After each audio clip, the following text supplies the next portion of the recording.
Israel के भयानक हमलों से ईरान अमेरिका दोनों के होश उड़ गए हैं। इजरायली हमलों की वजह से अमेरिका ईरान ने दूसरे राउंड की बैठक रोक दी है। ईरान ने धमकी दी है कि जब तक इजराइल हमला बंद नहीं करेगा कोई समझौता नहीं होगा।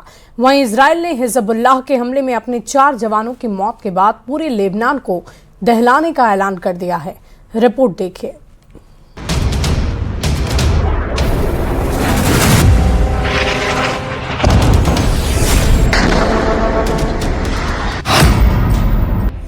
इजराइल ने तोड़ डाला ईरान अमेरिका समझौता।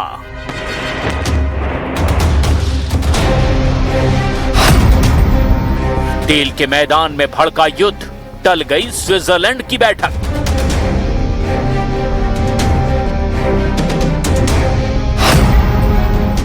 इजराइल से बचकर कहां जाओगे, जहां जाओगे बम खाओगे।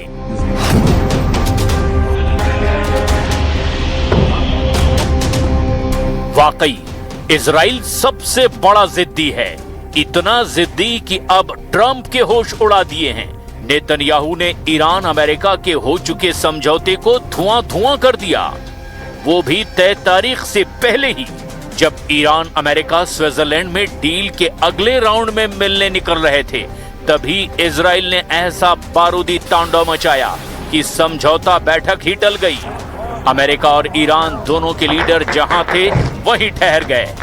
अमेरिकी उपराष्ट्रपति जेडी वेंस ने यहां तक कह दिया कि उन्हें नहीं पता कि अब बैठक के लिए कब जाना है, क्योंकि हालात फिर से बहुत ज्यादा बिगड़ गए हैं।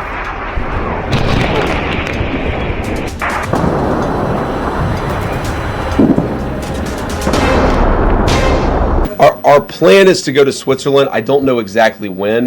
The way that we're setting up this technical negotiation is that obviously you're going to have the political leadership involved. Trump के लाख रोकने के बावजूद लेबनान पर इजराइल के हमले जारी हैं। लेबनान में नबातीहे पर इजरायली हवाई हमले में भारी तबाही की खबर सामने आई है। इजराइल के इस स्ट्राइक से मरने वालों की संख्या 18 हो गई है, जबकि 33 लोग घायल हुए हैं।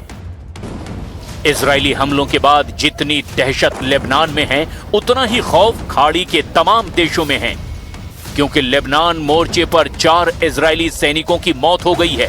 मारे गए सैनिकों में 52वीं बटालियन और 41वीं ब्रिगेड के कमांडर लेफ्टिनेंट डोर गेडालिया बेन सिमहोन भी शामिल हैं, जिससे भड़के इजराइल ने दुश्मन के टोटल सफाई का ऐलान कर दिया है।